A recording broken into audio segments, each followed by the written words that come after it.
Welcome to King County Connects, a program that connects you with the regional issues facing us. I'm Kimberly Hill. The King County Council has approved the 2013 budget totaling $7.6 billion. What will it mean to county services?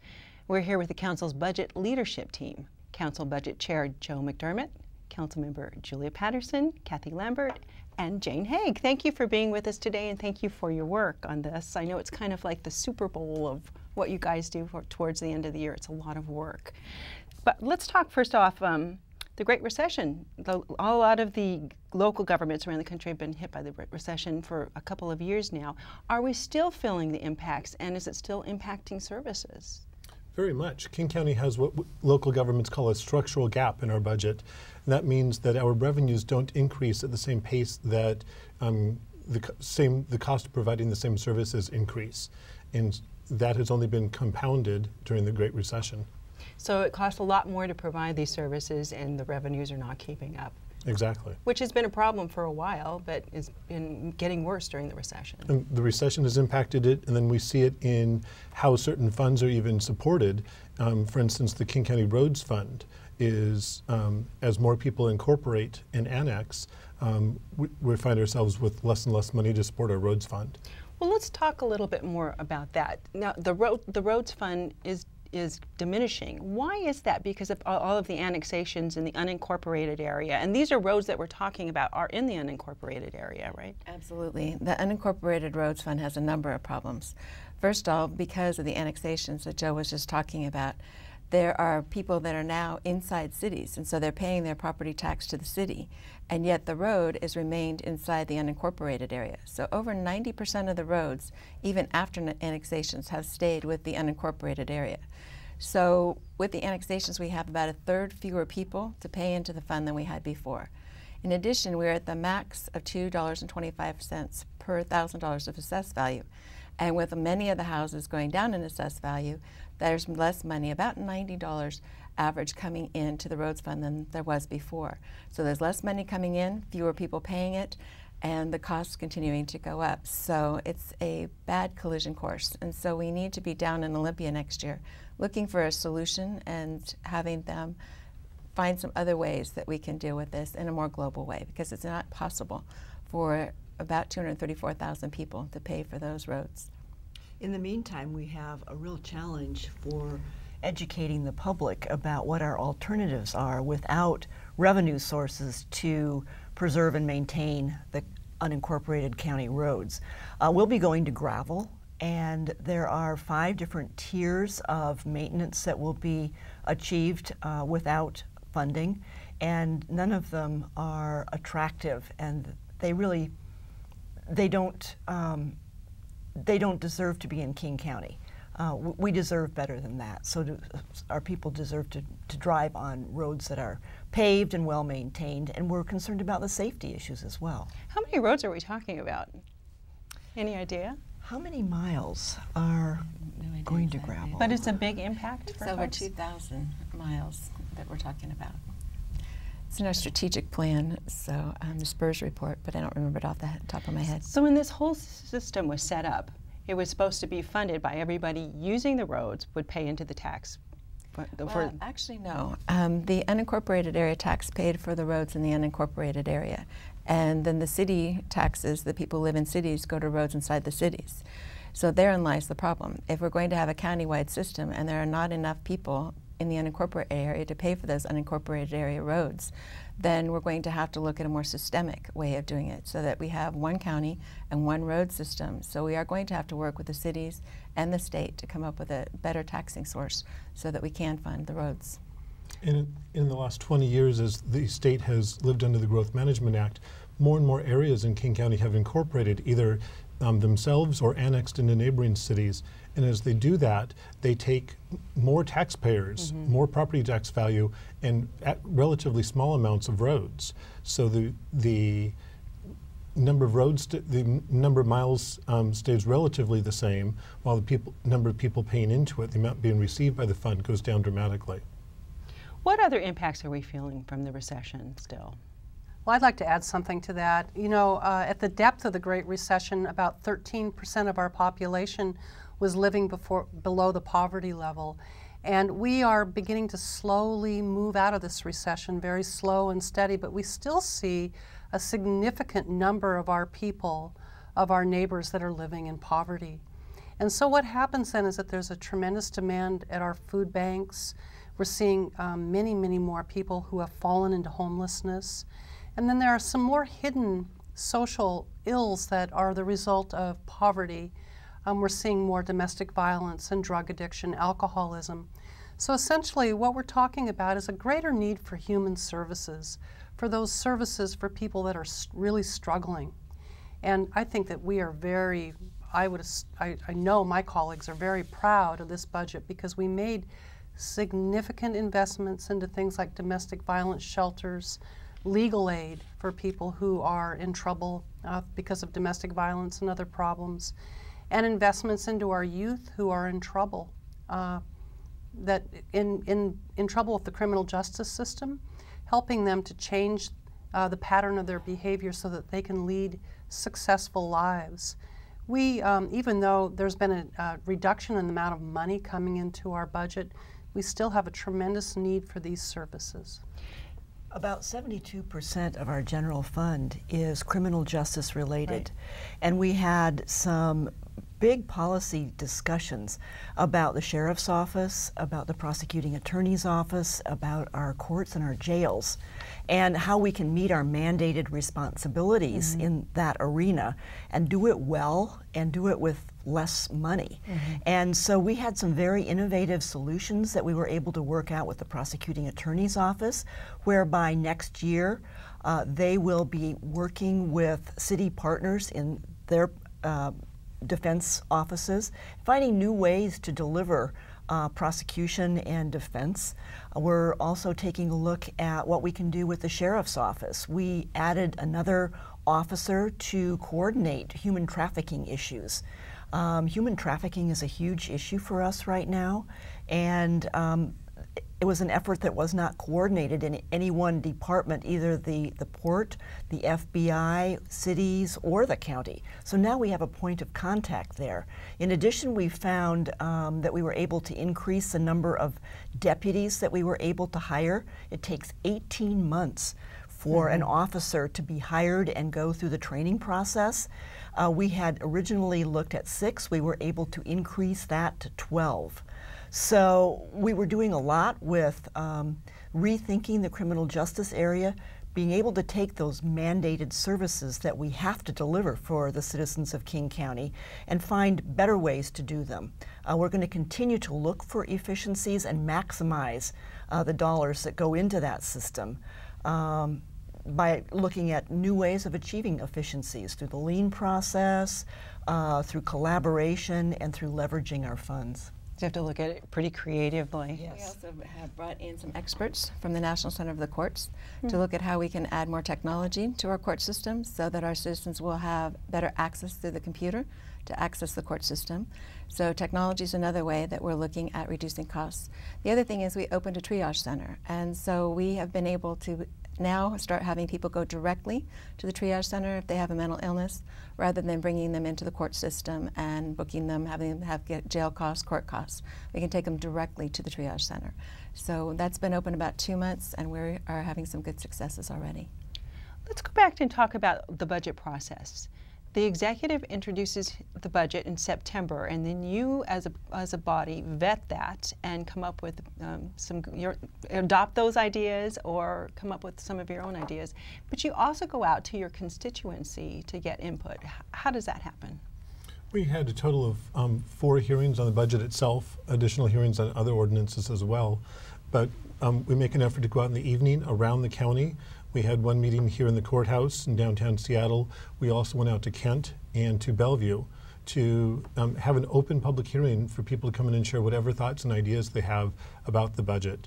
And some real themes we heard in all of those locations were about civil legal aid, about support for attorneys for people in civil matters, be they seeking unemployment insurance, be they seeking help in a domestic violence situation, to make sure that people have an attorney at their side at those moments. And actually, we find that it brings more money into King County, whether it's benefits they're receiving or whatnot, that we find it to be a very wise investment for the county in the long run. Through the public process, I think the number one thing that we heard was the perceived need that we need a stable, dedicated funding source for human services, that instead of having to come back year after year to beg for money that we know reduces the numbers of people in our jails, that we have a revenue source that people can depend on, a source that they can depend on to keep people out of jail, to provide them with that drug and alcohol treatment that they need, to provide them with the mental illness housing that they need if they're mentally ill, to provide them with the domestic violence or sexual assault counseling that they might need. I think that in every single one of our public hearings, that was the number one topic that we heard the most about. So how does your budget differ from the executives? Any big differences? Well, what she just said about the 1.3 million that we put into the safety net is really important. And I think one of the things that I'm proud of is everybody wanted that to happen. Our courts are very supportive of this, because if they have drug court and they say you need this counseling or you need this drug counseling and it doesn't exist, then the people can't get help. So the courts were supporting all those issues too. And I think it's wonderful that we have our prosecutor, our sheriff, and our courts all saying we do need these services. I'd just like to add something to what Kathy just said that I think is really remarkable about our budget process. And I talked about this on the dais today when we passed the budget. And that is that the fact of the matter is that the four of us have very different opinions on what government should do, how we should solve problems. We come from all over the spectrum politically. Some of us are right of center, some of us are left of center. But through the process that we incorporate here in King County, we come to terms and we find a way to move forward. It's consensus-based. And that's why you see a vote like we took today where all 9 members of the King County Council agreed with this budget that was put forward. We think that's something that our colleagues who are serving in Congress might want to consider modeling. Maybe you can be a test model for them. We got it actually on the road. Do you hear that when you go out to the public hearings? Do you hear people saying they want you to work together to come find consensus? Absolutely. Definitely. And I think that they are very pleased to see that we do. It's a very civil dialogue amongst all of us. It's an outreach.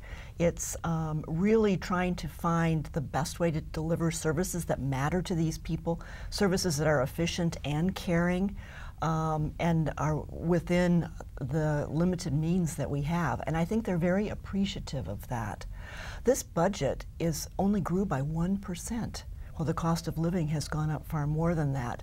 So I think we are being very fiscally prudent as well as being very caring.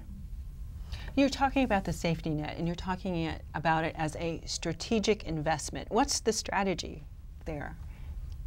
The strategy is at this point in time a 1-year infusion into a number of the needs we recognize across the county in domestic violence services, in sexual assault services, in housing, and in prison education and recidivism reduction.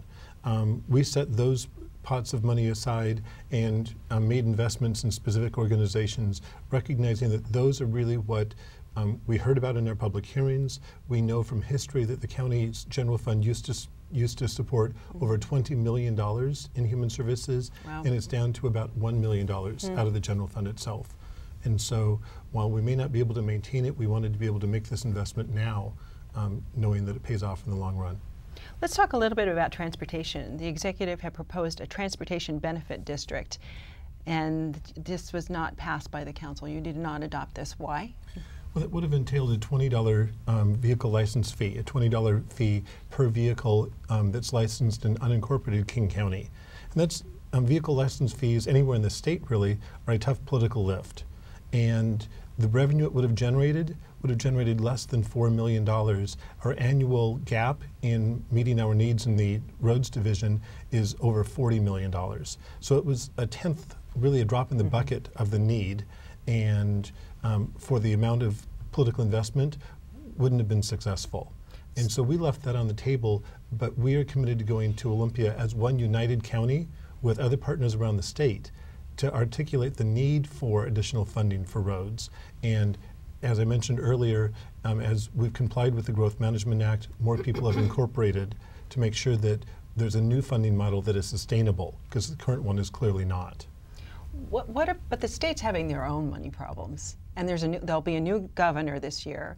Are you still hopeful that you can negotiate something like that? Indeed. We were actually very close last year in the legislative session, and this year we've done more work to even be closer with cities across the state and counties to have one voice when the legislative session starts. And we're not asking for money necessarily out of the state general fund, but we're asking for revenue options that work in King County and maybe a variety that work in counties across the state. We can't have a cookie-cutter approach that doesn't work in Pend Oreille but works in King. There are counties across the state with needs in roads. What kind of revenue options would be on the table? It might be a utility tax, it might be vehicle license fees, it might be a toolbox of options that work in a variety of counties. What about Metro Transit? Gas prices are so high. Are more and more people riding the bus and depending on them? Absolutely. Our ridership is growing exponentially, and our fare box return is the highest it's ever been. It's now 27%. So the people that ride the bus are paying more than their fair share as they have in the past. And so we still have a cliff that we're looking at, and we've got a temporary fix with the congestion relief charge of $20, but that only goes for 2 years. So we need to have a long-term sustainable funding source for Metro Transit as well, and that would be folded into the package that we would go to the legislature for revenue options. It would have to include transit as well as roads, and it would have to include our city partners. It would have to be a total county package, and we won't be successful unless we bring everybody to the table. What happens if the legislature doesn't go along with it? Next year, will we see more cuts? Will we see?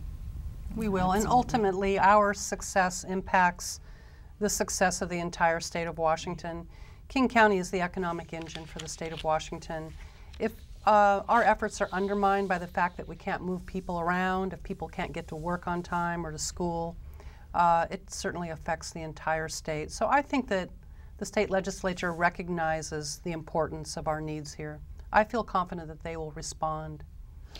King County's growing, right? And our demographics are changing. How is that impacting budgeting? Well, I know that in the last 20 years, our population in King County grew by almost 30%. And I think that the most interesting thing about that growth is the fact that 1 in 3 King County residents are now people of color. So we have a very, very rich culture here in King County. Especially in South King County, we're seeing a huge migration of people from, it's like a United Nations in some parts of South King County, and I know this is true all over the county and East County as well. So, you know, we're trying to respond to this in a number of different ways. One of the things we did in the budget this year is we made a decision to translate our website into 3 more languages so that people whose primary language is not English can go online and find out what we're up to in their own language. We're attempting to respond to that diversity in a number of different ways. We also have health disparities, and it was surprising to me that the difference in longevity between South County residents and East County residents is a full 10 years difference. So through our public health department, through our community services division, we've got to be working on making sure that those disparities are erased and that we're working on improved health opportunities for everyone in the county. And that's absolutely a must. So go ahead. We've already also in this budget added some more money for the community service areas, and that is an opportunity for people that live in the unincorporated areas to get together and to talk about what are our specific problems in our area and how can the county be more proactive in helping with those problems. So in December, we're starting with some of the first meetings, so people will be able to come and talk about what are the problems in our community and how can we help. And I think that's going to be very exciting. Equity and social justice was adopted in the strategic plan, so that's kind of a lens that you're looking at budgeting now? Equity and social justice says that your zip code, your income level, your age, things like that should not predetermine what quality of life you have in King County. That the investments that we make through King County government will lift and impact positively all people of King County. So we use a social justice and equity lens to look at every single aspect of how it is that we are investing through our budget. A little tiny example of that is that we have youth sports facility grants. We are making a real effort to make sure that those grants are getting into our low-income neighborhoods so that kids that might not have access to a soccer field or to a walking trail, today in the future they will. And this year we changed the funding formula. It used to have a certain matching grant, and we changed the matching amount so that more of the low-income areas would be able to qualify.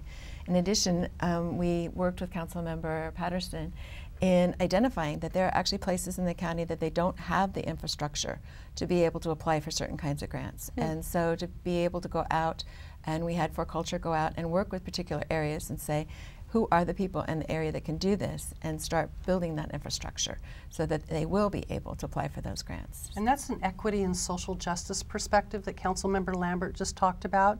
10 years ago we might not have even asked that question, but we do today because we know that it's a matter of fairness. And we're really working on being one county. Any improvement on the economic horizon? I mean, everybody's been hearing about the recession for so long, but we're hearing also that housing might be bouncing back a little bit. Are you hearing any good forecasts?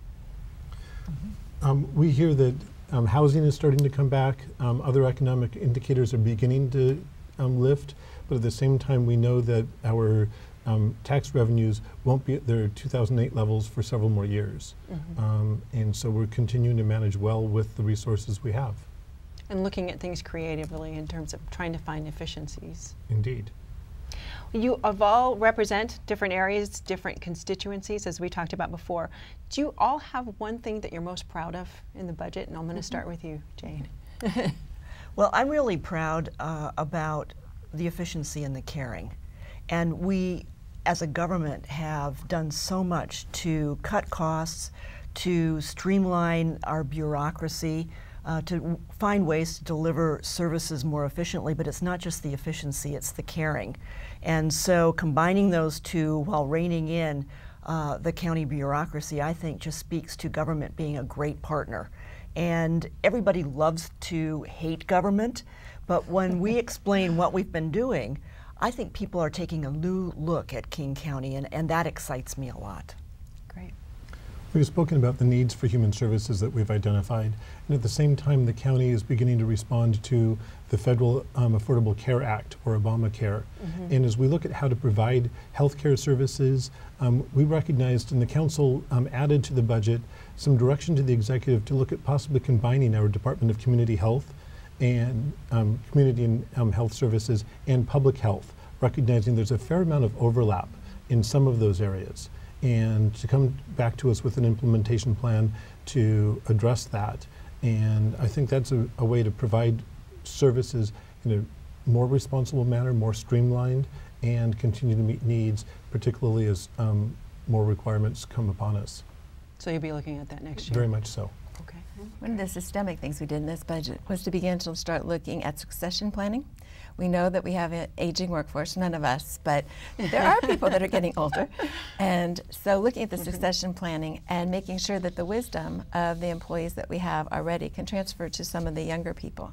So in the sheriff's office and other offices, we're looking at succession planning, which I think is a good model, and we have looked at how we're going to continue that on. So I think that's good. And in the caring area, one of the ones I'm really pleased with is the CASA workers. These are volunteers that go with kids to court and make sure that they have a stable person to help them through the court process as they get new social workers or move foster homes or whatever. They have one person that they know that they can rely on through the system. And so we made sure that we had the funding in there that we potentially was going to have cut. So that makes me feel good that we really put kids at the front. And you know, as I go around, the thing that I'm happy with, as Jane said, that people are relooking at King County, because I think they think that all levels of government are behaving like the federal government, and we aren't. And so when they see how well we get along, how well we work together, what we're accomplishing, I think that they can say government is a good thing because it's all of us together as a community. And that's what makes me happy, when people can realize that they are the government and we're here to help. Good. I have to agree with everything my colleagues say. I'll say I'm so proud of the fact that we once again have a balanced budget, that it is a consensus budget. That means that there aren't winners and losers. It means those of us with completely different perspectives on how to solve problems in government have come together. We've come to terms, and we have a budget that is for everyone in King County, and I'm very proud of that. I've worked in the state legislature, was there serving as a state senator and a state representative for close to a decade. I saw so many partisan budgets move out of the state legislature. It's such a professional pleasure to be working with others with whom I can come to terms with. And that's reflected in this budget, and that's good for the people of King County.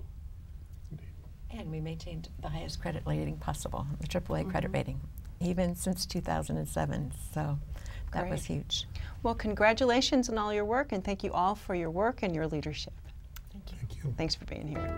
And thank you for joining us today.